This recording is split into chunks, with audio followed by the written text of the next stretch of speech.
Stone Soup, an English story.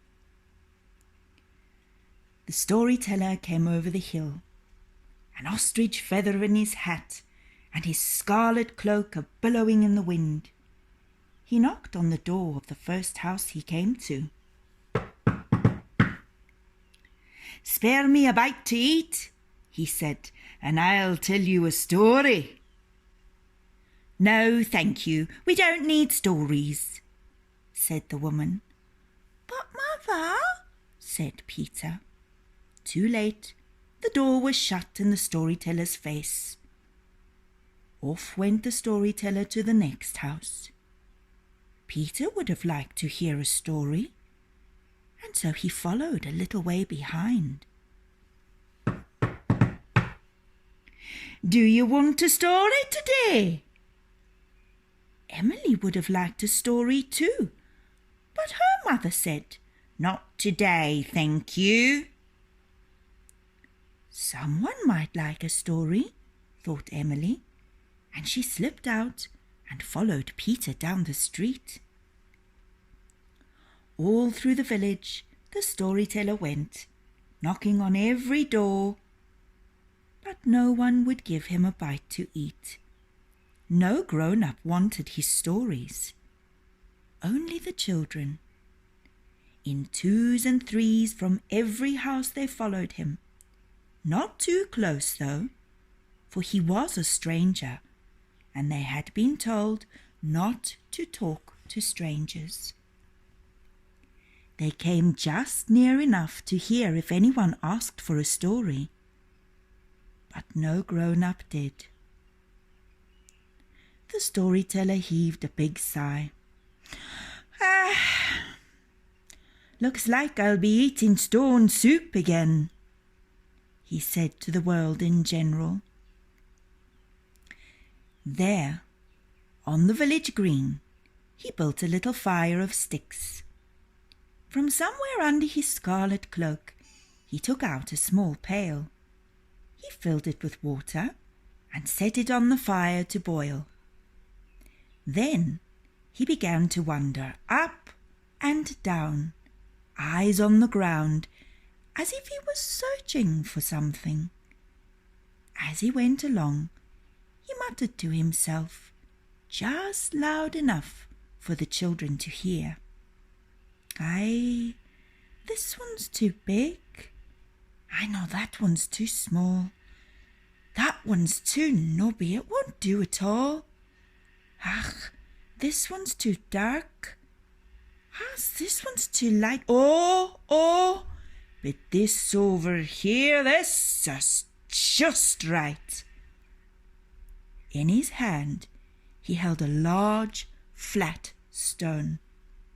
He dusted it, blew on it, washed it carefully, and popped it into the pail. "Stone soup," said the storyteller. Delicious." He sat on the ground waiting for the water to boil. Around him in a circle sat the children, not too close, for he was still a stranger. Stone soup? They wondered. Who had ever heard of making soup from a stone? Soon the water was bubbling away. From somewhere under his cloak, the storyteller took out a spoon. He ladled a spoonful of boiling water, blew on it to cool it, and tasted it. He said to himself, "It's coming along nicely. What it could do with now is just a pinch of salt."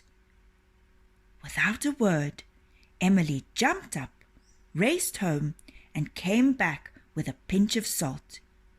She gave it to the storyteller, and the storyteller put it into the pail. They all watched while he tasted the soup again. "Much better," he said. "It would be even better, though, if only I had just a little bit of meat." Off ran Peter to fetch that spare piece of bacon in the larder. Into the pail it went. Still the storyteller sat, and the children watched him. He tasted the soup again. "Stone soup," he said. "I can hardly wait, though an onion would make all the difference." In less time than it took to tell, there was the onion simmering away in the pail. Still the storyteller sat. Each time he tasted the soup, it was almost ready, but not quite. It needed just a touch of carrot, a few peas, a tomato, and a handful of barley. Each time one of the children rushed home to fetch them. By now they all wanted to make stone soup.